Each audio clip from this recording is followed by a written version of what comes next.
나이가 들수록 인생의 마지막 장을 어떻게 채워야 할지 고민이 많아지십니다. 젊을 때는 남을 위해 희생하고 살아도 그것이 보람이었고 기쁨이었지만 70세 이후의 삶은 남이 아닌 바로 나 자신을 지키는 시간이어야 합니다. 석가모니는 지혜 없는 베푸름은 공덕이 아니라 집착이라고 말씀하셨습니다. 즉, 무턱대고 주고 내어주는 것이 결코 좋은 인연을 만드는 것이 아니며 오히려 남은 생을 스스로 힘들게 만드는 일이 될 수 있습니다. 오늘 말씀드릴 내용은 부모가 노년에 절대 자식에게 넘기지 말아야 할 4가지에 대한 이야기입니다. 이것을 지키신다면 여러분의 남은 생은 훨씬 더 당당하고 평안해질 것입니다. 첫째, 돈과 재산을 절대로 함부로 넘기지 마십시오. 많은 부모님께서 이렇게 말씀하십니다. 내가 살아있을 때 미리 주고 마음 편히 살고 싶다. 하지만 현실은 그렇지 않습니다.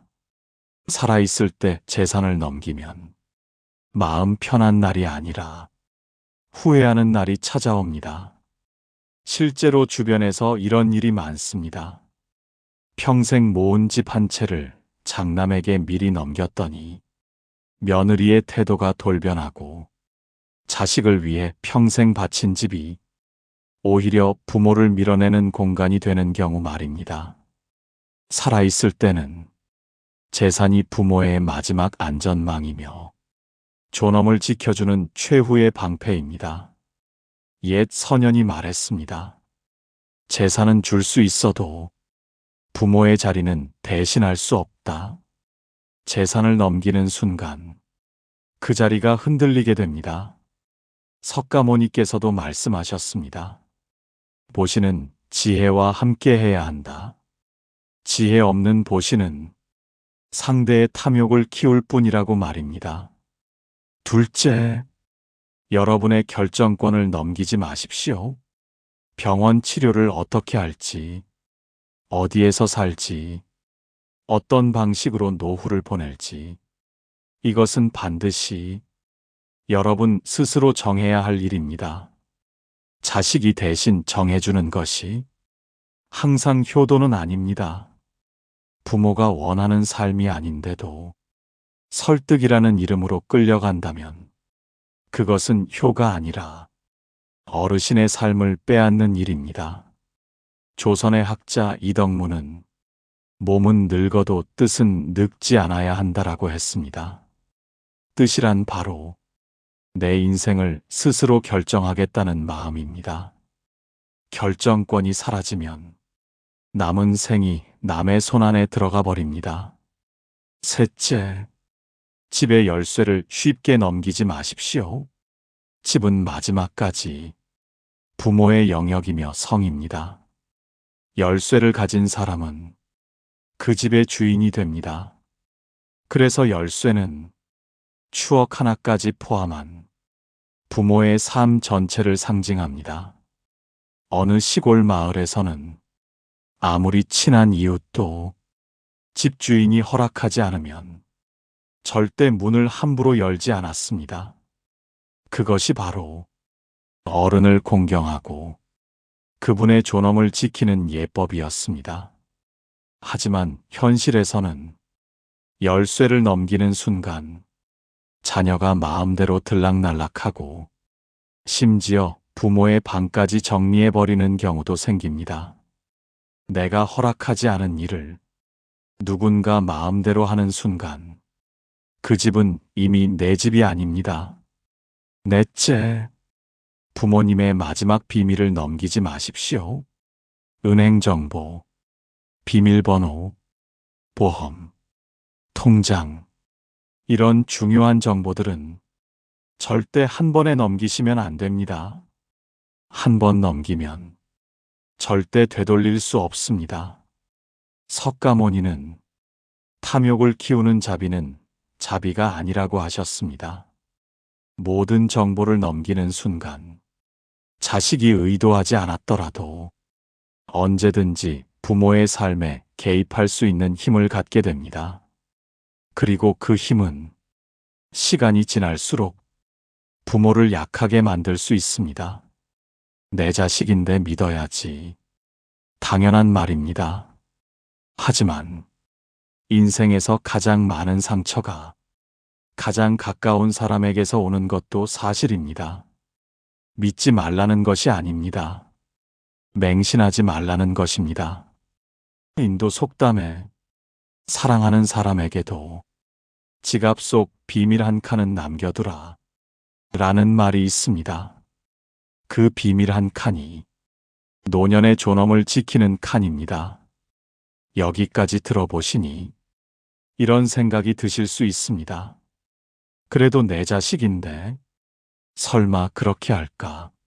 네, 맞습니다. 설마가 사람을 울리고 설마가 노년을 망칩니다. 이제부터는 어떻게 하면 말씀드린 4가지를 지키며 노년의 존엄과 권리를 끝까지 지킬 수 있는지 그 지혜를 함께 나누어 보겠습니다. 먼저 재산과 돈을 지키는 방법입니다. 살아계신 동안에는 모든 재산의 소유권을 온전히 유지하셔야 합니다. 누가 뭐라 해도 돈은 부모님의 생명줄이자 안전망입니다. 또한 재산은 부모님께서 세월과 땀으로 이루어낸 인생의 기록입니다. 만약 자녀가 부모님 것이지만 미리 달라고 부탁해 온다면 이렇게 말씀하십시오. 아직 내 삶에 쓰임이 남아있다. 내가 평안하게 살기 위해 꼭 필요한 것이다. 이 한마디가 남은 생을 지키는 가장 강한 말입니다. 또한 증여나 상속에 관한 법률 상담을 전문가에게 먼저 받아보시고 모든 절차는 부모님 주도로 진행해야 합니다. 정보를 아는 만큼 부모님의 삶은 더 안전해집니다. 둘째, 결정권을 지키는 방법입니다. 병원 진료부터 장례 방식까지 인생의 크고 작은 선택은 부모님 스스로 정하셔야 합니다.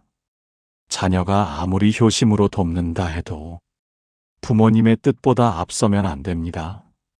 만약 누군가가 요양원으로 모시자, 치료는 이렇게 하자, 이런 식으로 강하게 주장해오면 부담 갖지 말고 분명하게 말씀하십시오.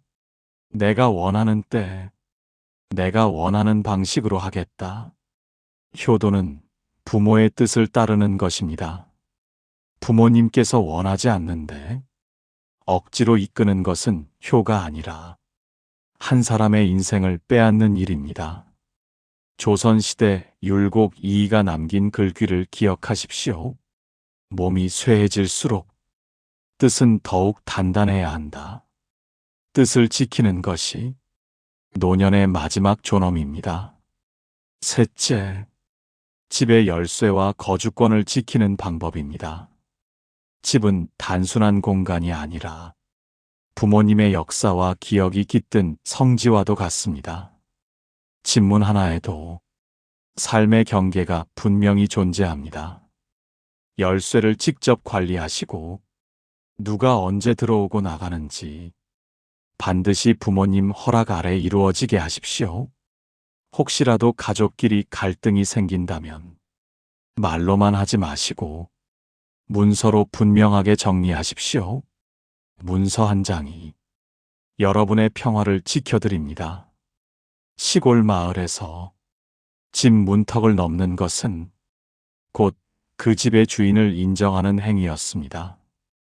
이 전통 속에는 어른의 존엄을 지키려는 깊은 지혜가 담겨 있습니다. 이 지혜를 잊지 마시길 바랍니다. 넷째, 부모님의 마지막 비밀을 지키는 방법입니다.